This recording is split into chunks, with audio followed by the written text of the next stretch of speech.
Shalom, saudara dikasih Tuhan, sukacita tersendiri ketika kita datang menghampiri tahta kasih karunia Tuhan. Dan khususnya untuk hari ini, kita kembali akan merenungkan kebenaran firman.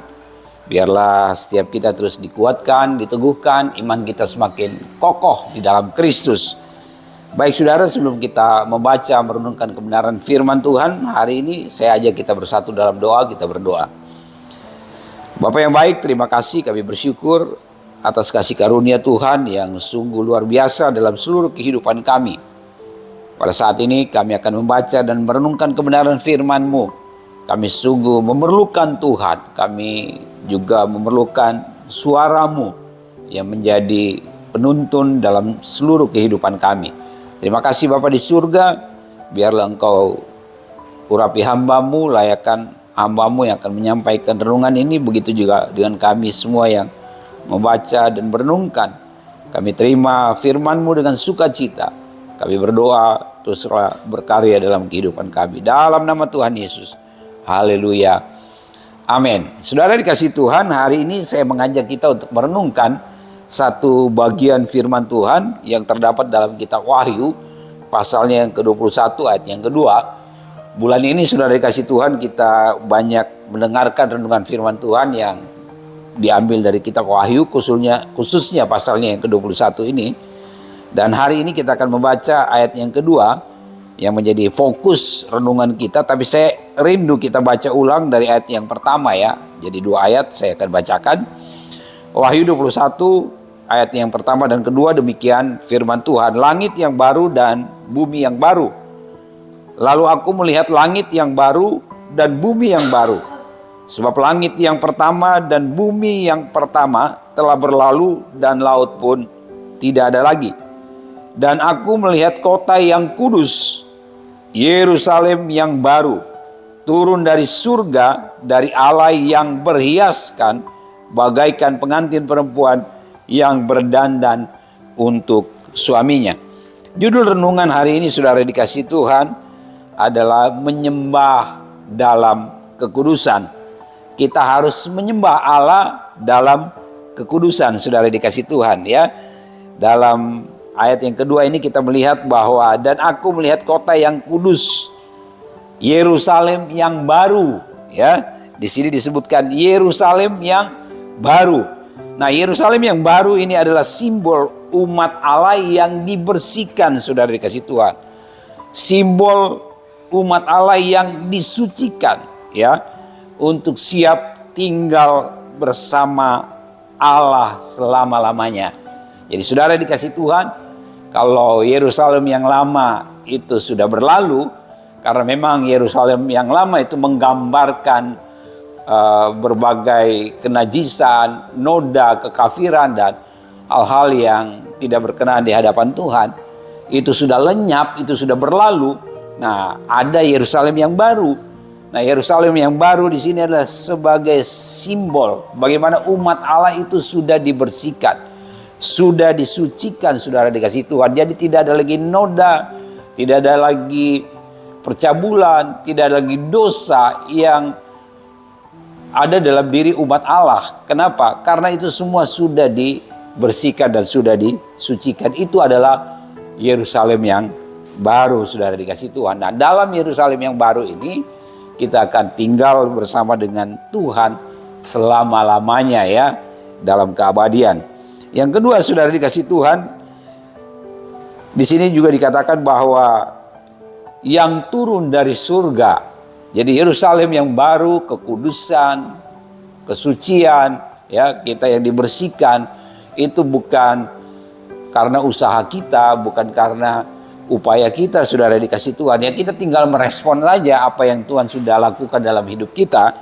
Nah, Yerusalem yang baru atau kekudusan atau kesucian itu datangnya dari Tuhan sendiri, berasal dari Tuhan sendiri, saudara dikasih Tuhan. Kita memang berupaya bagaimana caranya supaya kita tidak ada noda, supaya kita bersih, supaya kita suci, supaya kita kudus, supaya kita benar-benar layak berkenan di hadapan Tuhan. Dengan usaha kita, dengan kemampuan kita, sudah dikasih Tuhan, kita memang tidak sanggup dan manusia terbukti gagal untuk menggenapi apa yang menjadi rancangan Tuhan atas hidupnya.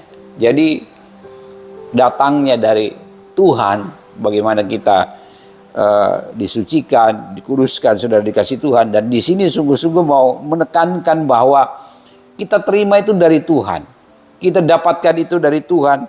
Dan ini adalah satu hal yang penting ketika nanti bicara soal langit dan bumi yang baru, karena memang di sana tidak ada lagi noda, tidak ada lagi dosa, tidak ada lagi hal-hal yang tidak berkenan kepada Tuhan. Jadi di sana benar-benar ditekankan adalah kekudusan dan kemuliaan Tuhan, saudara dikasih Tuhan. Jadi bagaimana kita bisa menyembah Allah dalam kekudusan? Ya karena memang kita adalah orang-orang yang sudah disucikan, sudah dibersihkan, sudah dikuduskan oleh Tuhan sendiri ya. Jadi inisiatif Tuhan sendiri. Syukur kepada Tuhan yang telah menyucikan, yang telah membersihkan kita dari segala hal yang menjadikan kita tidak berkenan di hadapan Tuhan. Tapi karena Tuhan sendiri yang membersihkan, menyucikan kita, kita layak di hadapannya. Kita bahkan layak untuk menyembah Dia dalam kekudusan. Kita layak untuk hidup bersama-sama dengan Dia, untuk tinggal bersama-sama Dia. Ya. Jadi yang ketiga, saudara dikasih Tuhan, menyembah Allah dalam kekudusan ini juga berarti bahwa umat Allah hidup dalam kekudusan sempurna dan terus menyembah Allah tanpa cacat. Ya. Ibadah-ibadah kita di dunia yang sekarang ini, selama kita masih hidup di dunia, menurut kita bisa saja kita yakin betul kita sudah menyembah Allah dalam kekudusan, kita sudah memberikan yang terbaik untuk Tuhan, kita hidup sepenuhnya sesuai dengan kehendak Tuhan. Itu belum tentu saudara dikasih Tuhan, karena itu adalah upaya kita, itu adalah usaha kita.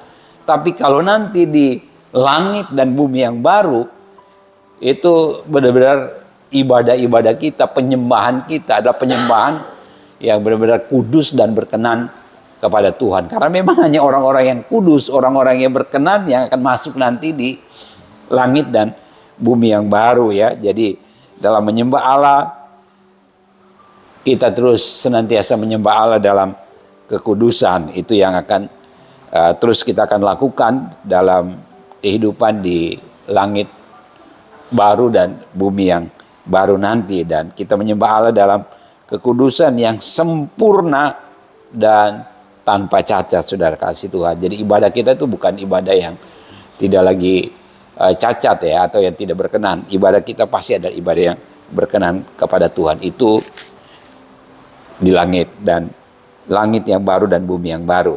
Nah, saudara kasih Tuhan, ada satu quotes dari seorang yang bernama David Yeremia. Dia bilang bahwa Yerusalem baru adalah gambaran kesucian dan kekudusan umat Allah di hadapannya. Begitu ya. Jadi Yerusalem baru nanti itu ya bukan lagi seperti Yerusalem yang ada di Palestina sana, sudah dikasih Tuhan ya. Yerusalem yang baru itu adalah gambaran bagaimana kesucian dan kekudusan umat Allah di hadapannya. Jadi kita benar-benar adalah orang-orang yang kudus, yang suci di hadapan Tuhan. Sekali lagi, hanya orang-orang yang kudus, yang suci lah yang akan masuk di Yerusalem baru, saudara yang dikasihi Tuhan ya. Dan kita pun nanti akan menyembah Allah dalam kekudusan tanpa cacat, tanpa sesuatu yang tidak berkenan kepada Tuhan. Ya, saudara dikasihi Tuhan, biarlah setiap kita terus bergairah untuk menantikan langit baru dan bumi yang baru, saudara dikasih Tuhan ya. Baik, itu saja yang saya sampaikan dalam renungan firman Tuhan hari ini. Mari kita bersatu dalam doa, kita berdoa. Bapa di surga, terima kasih, kami bersyukur karena Tuhan terus memberkati hidup kami. Kami terus berdoa biarlah selama kami hidup tinggal di dunia yang fana, kami terus mempersiapkan diri untuk kami hidup dalam kekekalan bersama dengan Tuhan. Biarlah kami sungguh-sungguh menjaga diri kami Tuhan, menjaga hidup kami, iman kami. Kiranya kami terus tetap percaya kepada Tuhan sampai Engkau datang yang kedua kali nanti. Sehingga ketika Engkau datang Tuhan, kami berkenan di hadapan-Mu dan kami akan hidup bersama-sama dengan Engkau di langit baru dan bumi yang baru nanti Tuhan. Terima kasih Bapa di surga, Kau terus memberkati umat Tuhan yang mengikuti Victorious Devotion pada hari ini. Terima kasih. Dalam nama Tuhan Yesus kami berdoa dan bersyukur. Haleluya. Amin. Demikian Victorious Devotion hari ini, saudara kasih Tuhan. Tuhan Yesus memberkati.